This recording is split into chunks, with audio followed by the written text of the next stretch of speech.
Hello, everybody. Dale Skaggs here, Director of Horticulture from the Dixon Gallery and Gardens, and we've planted a lot of spring flowering bulbs this year. As many of you know, we are hooked on bulbs here. We keep planting more and more each year.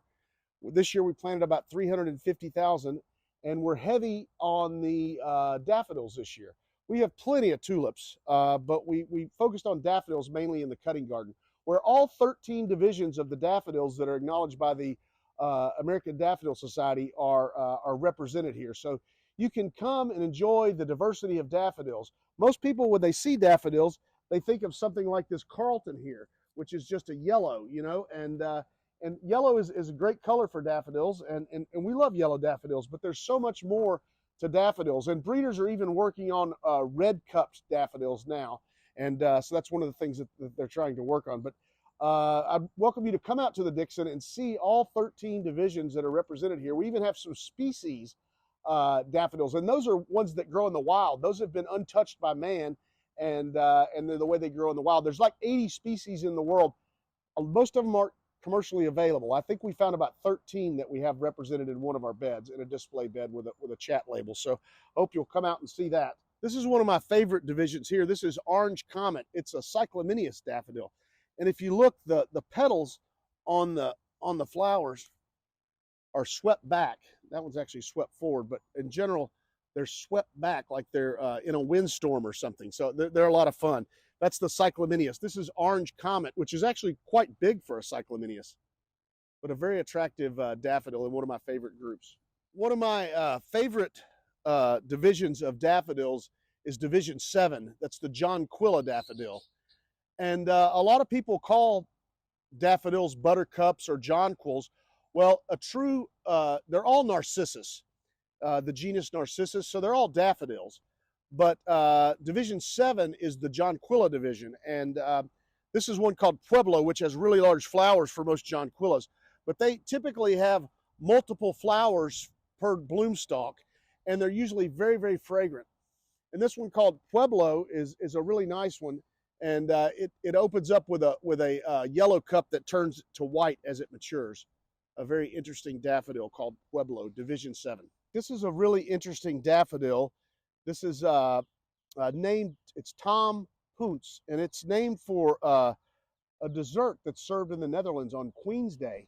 They serve this dessert, this cake that they cook, especially for Queen's Day, and that's what this daffodil is named for. A lot of the daffodils are cultivated in the Netherlands. And this is extremely attractive with the pale yellow, with the white ring around the cup, and the apricot colored cup. Very nice. Tom Poons. All right, this is Ceylon, and it is just now starting to, as they say, go over.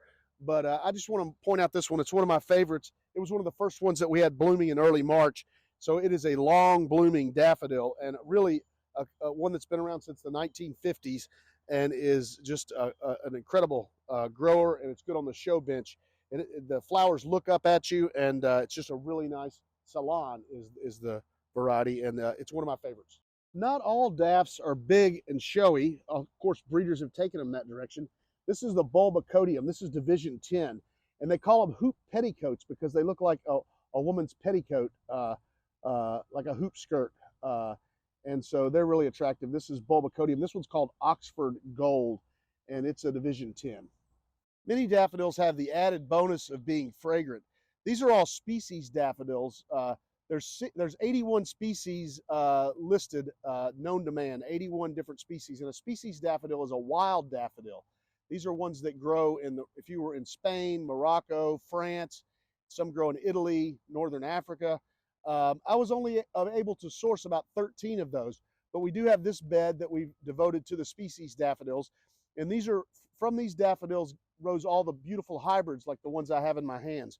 So they started out this simple, and through breeding work, they've developed all of these wonderful myriad of colors and shapes and sizes.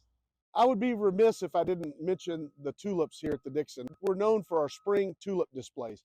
And unlike the daffodils, the tulips are one-shot wonders. They come up, they bloom, and then we pull them out of the ground here. They don't perennialize well in the Mid-South.